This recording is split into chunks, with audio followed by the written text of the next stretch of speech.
ಕರ್ನಾಟಕದ ಜನ ಏನಂತಾರೆ ವಿಶೇಷ ಕಾರ್ಯಕ್ರಮಕ್ಕೆ ಸ್ವಾಗತ. ನಾನು ಅಕ್ಷತಾ. ವೀಕ್ಷಕರೇ, ರಾಮ ಮಂದಿರ ಇದೇ ತಿಂಗಳು ಜನವರಿ 22ಕ್ಕೆ ಓಪನಿಂಗ್ ಇದೆ. ಇದ್ರ ಬಗ್ಗೆ ನಮ್ಮ ಜನಗಳಿಗೆ ಎಷ್ಟು ಖುಷಿ ಇದೆ, ಬನ್ನಿ ಅವ್ರ ಹತ್ರನೇ ಮಾತಾಡ್ಸೋಣ. ನಮ್ಮೆಲ್ಲರಿಗೂ ಹೆಮ್ಮೆ ಪಡುವಂಥ ಒಂದು ಸಂದರ್ಭ ಏನು ಅಂತಂದರೆ, ಅಯೋಧ್ಯೆಯಲ್ಲಿ ರಾಮ ಮಂದಿರ ಆಗ್ತಾ ಇರುವಂಥದ್ದು. ಇಡೀ ಭಾರತ ಒಂದೇ ಅಲ್ಲ, ಇಡೀ ವಿಶ್ವ ಅದನ್ನು ಸಂಭ್ರಮಿಸ್ತಾ ಇದೆ. ಎಷ್ಟೋ ನೂರಾರು ವರ್ಷಗಳಿಂದ ಕಾಯ್ತಾ ಇದ್ದಂಥ ಈ ಒಂದು ಅಮೂಲ್ಯವಾಗಿರುವಂಥ ಕ್ಷಣ ಈಗ ನಾವೆಲ್ಲರೂ ಅದಕ್ಕೆ ಸಾಕ್ಷಿ ಆಗ್ತಾ ಇರುವಂಥದ್ದು ಬಹಳ ವಿಶೇಷ.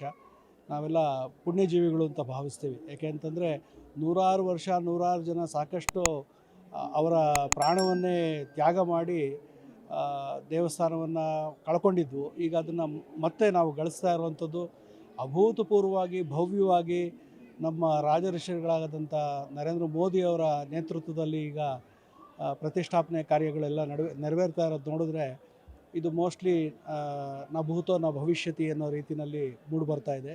ಪ್ರತಿಯೊಬ್ಬ ಭಾರತೀಯರು ಕೂಡ ಇದನ್ನು ಸಂಭ್ರಮಿಸಿ ಅದನ್ನು ಪೂಜನೀಯ ಭಾವನೆಯಿಂದ ನಾವು 22ನೇ ತಾರೀಕಿನ ದಿನದಂದು ಆಚರಣೆ ಮಾಡಿದ್ರೆ ಅದು ಒಂದು ಗೌರವವನ್ನು ಪಡ್ಕೊಳ್ಳುತ್ತೆ.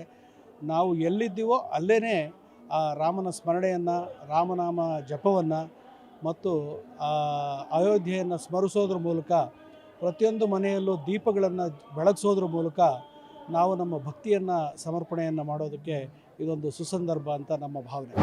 ತುಂಬ ಹೇಳಬೇಕು ಅಂದರೆ ಬಹಳಷ್ಟು ಖುಷಿ ಆಗ್ತಾಯಿದೆ.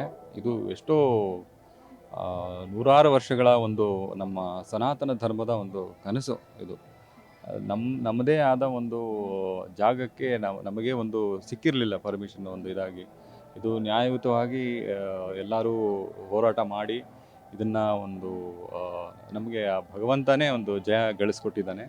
ಆಮೇಲೆ ಅವನೇ ಮತ್ತೆ ರಾಮ ವಾಪಸ್ ಇದನ್ನು ವನವಾಸದಿಂದ ವಾಪಸ್ ಬರ್ತಾ ಇದ್ದಾನೆ ಅನ್ನೋ ಖುಷಿಲಿ ರಾಮ, ಸೀತೆ ಮತ್ತು ಅವರ ಒಂದು ಕುಟುಂಬ ವಾಪಸ್ ಬರ್ತಾ ಇರೋದ್ರಿಂದ ನಮಗೆಲ್ರಿಗೂ 22ನೇ ತಾರೀಕು ಬಹಳ ನಮ್ಮ ಇಡೀ ಜಗತ್ತಿಗೆ ಒಂದು ಒಳ್ಳೆಯ ದಿವಸ.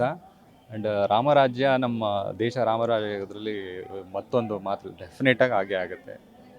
ಜೈ ಭಾರತ್ ಮಾತೆ. ಹರೇ ಕೃಷ್ಣ. ನೋಡಿದ್ರಲ್ಲ ವೀಕ್ಷಕರೇ, ನಮ್ಮ ಜನಗಳಿಗೆ ರಾಮ ಮಂದಿರ ಓಪನಿಂಗ್ ಬಗ್ಗೆ ಎಷ್ಟು ಖುಷಿ ಇದೆ ಅಂತ. ನನಗೂ ಅಷ್ಟೇ ಖುಷಿ ಇದೆ. ನೋಡ್ತಾ ಇರಿ ಸ್ಪೀಡ್ ಪ್ಲಸ್ ಕರ್ನಾಟಕ. ನಮಸ್ಕಾರ. Speed plus Karnataka.